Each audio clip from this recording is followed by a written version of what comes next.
धीरानपुर नाम के गांव में सुजीत नाम का एक कोलकाता में रहने वाला आदमी देवी नाम के एक लड़की के साथ शादी करके आया था।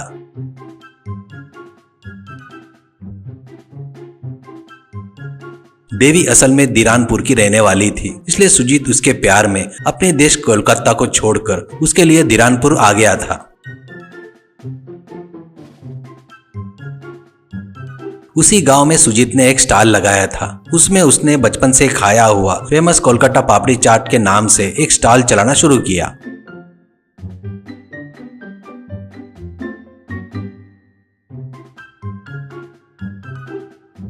सुजीत के चाट के टेस्ट पर कस्टमर ज्यादा ही आने लगे।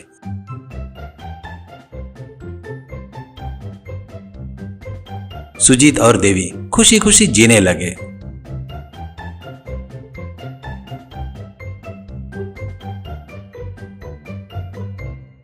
वहीं पर रह रहा पानीपुरी बेचने वाला रमेश को ये पसंद नहीं आया। रमेश अपने मन में, ये सुजीत रोज रोज इम्प्रूव होता जा रहा है, मेरे ग्राहक को भी खींच रहा है, इसको कुछ करना होगा वरना मेरा धंधा तो ठन गोपाल हो जाएगा, इसे कैसे भी करके कोलकाता वापस भेजना होगा, ऐसे सोच रहा था। ऐसे ही एक दिन चंदूलाल नाम का एक व्यक्ति रमेश के पास आया। चंदूलाल को देखकर रमेश, अरे चंदूलाल जी क्या हुआ, इस बीच आना ही बंद कर दिए, कोई डाइटिंग वगैरह कर रहे हो क्या, ऐसा कहा। चंदूलाल, अरे रमेश भाई क्या बताऊं, मुझे पानीपुरी काफी पसंद है और मेरे घर वालों को पापड़ी चाट कोलकाता में रहता है ना, वो खाना पसंद है। वो सुनते ही रमेश को काफी गुस्सा आया और तुरंत रमेश, अरे वाह अच्छा है, जो पसंद है वही खाना चाहिए। वैसे आपके घर में सब ठीक है ना, या कोई इस बीच दवाखाना गए क्या? वो सुनते ही चंदूलाल डर गया। तुरंत चंदूलाल, अरे ये क्या बोल रहे हो रमेश भाई, दवाखाना बोल रहे हो? कुछ दिन पहले मेरे छोटे लड़के को कुछ पेट में दर्द था, तब हॉस्पिटल लेकर गया था और लेकर आया। ये बात तुम्हें कैसे पता? वो सुनते ही रमेश, अरे मेरे तक ये बात क्यों आ गई, मैंने ऐसे ही सोचा था। कहते ही चंदूलाल, बस ऐसे ही सोचा था क्या, कैसे?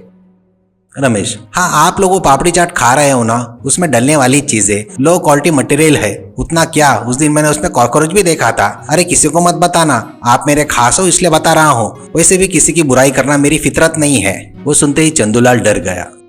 तुरंत चंदूलाल, ऐसा काम कर रहा है क्या? वो बेवकूफ कहाँ से आकर यहाँ पर स्टॉल लगाया, हमारे जैसे ग्राहकों के सेहत से खिलवाड़ करता है क्या? अभी उसकी खटिया खड़ी करता हूँ, रुको। उस पर रमेश, अरे अरे अरे चंदूलाल जी ऐसा मत करो जी, आप जाकर डायरेक्ट बोलोगे तो कोई भरोसा नहीं करेगा। आप मेरे खास हो इसलिए बात मैंने आपको बताई है, ये बात आप दिल में ही रखो। ऐसा बोलकर उसे वहां से भिजा दिया।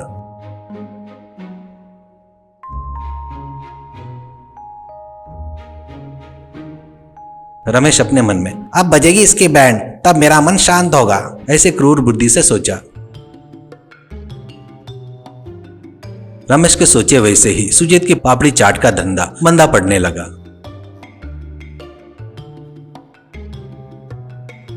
एक दिन सुजीत अपनी बीवी देवी से, देवी मुझे कुछ भी समझ में नहीं आ रहा है, मैं सबके खिलाफ जाकर तेरे लिए कोलकाता छोड़कर यहाँ पर आया, मैं तुझे ठीक से देख पाऊंगा या नहीं, ये डर लग रहा है। ये सुनते ही देवी, अरे क्या हुआ, ऐसे क्यों डर रहे हो? जब आप अपने घर के खिलाफ गए थे तभी आप किसी से नहीं डरे थे, असल में क्या हुआ? उस पर सुजीत, ऐसी बात नहीं है, अपनी पापड़ी चाट की दुकान पर रोज रोज ग्राहक कम हो रहे हैं। कोलकाता फेमस स्ट्रीट चाट बोर्ड लगाने पर शुरुआत में काफी लोग आए, पर पिछले 2 महीने से मैं देख रहा हूँ काफी कम हो गया है धंधा। उस पर देवी दुखी हुई। देवी, अरे फिर क्या करे, आप दुखी मत हो, आप दुखी होंगे तो मैं देख नहीं सकती, ये नहीं तो कोई और धंधा कर लेंगे, आप ऐसे दुखी मत होना, ऐसे दिलासा दिया। इतने में विष्णु और रवि बोलकर सुजीत के दोस्त उससे मिलने के लिए आ गए। सुजीत ने उन्हें देखते ही गले लगा लिया। देवी भी काफी खुश हुई। सभी ने खाना खाया।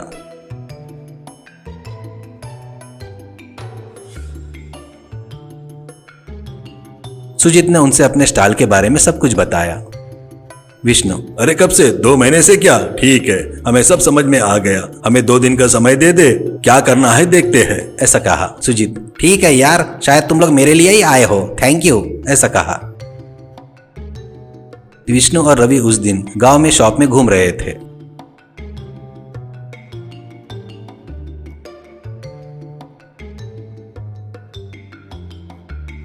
विष्णु और रवि सुजीत के सामने लगे रमेश के पास गए। रमेश ने उनको देखकर, अरे कौन हो तुम लोग, गांव में नए आए हो शायद, अरे आइए आइए पानीपुरी खाइए, ऐसा कहा।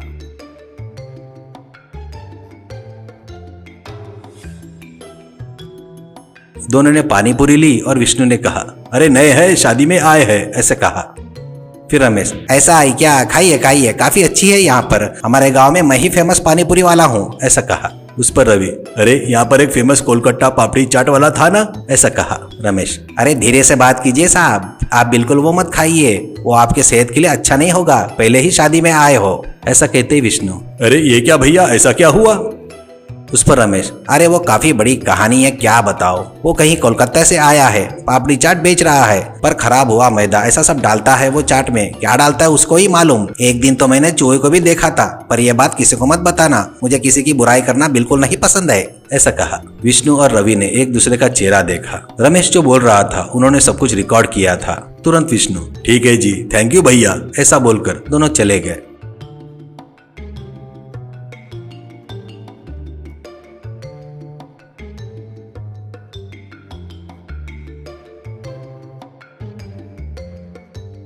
दूसरे दिन विष्णु और रवि सुजीत के स्टॉल पर खड़े थे। उन दोनों को पापड़ी चाट खाते देखकर रमेश अपने मन में, अरे ये दोनों पागल है शायद, कितना है समझाया मैंने, फिर भी वहीं पर खा रहे हैं, ची ची क्या लोग हैं, ऐसा सोचकर गुस्सा किया। सुजीत के पास पापड़ी चाट खाता विष्णु, अरे वाह कितना स्वादिष्ट है ये, कितना लाजवाब है, ये यहाँ का नहीं है शायद। उस पर सुजीत ने कहा, अरे हाँ जी, ये कोलकाता का फेमस है, वो हमारे गांव का है, वो यहाँ बेच रहा हूँ, मेरे पत्नी के साथ यहाँ बस गया हूँ, ऐसा कहा। वो सुनकर रवि, काफी अच्छा है और टेस्टी भी है, हमें पार्सल चाहिए, जल्दी से पैक करके दो, ऐसा कहा।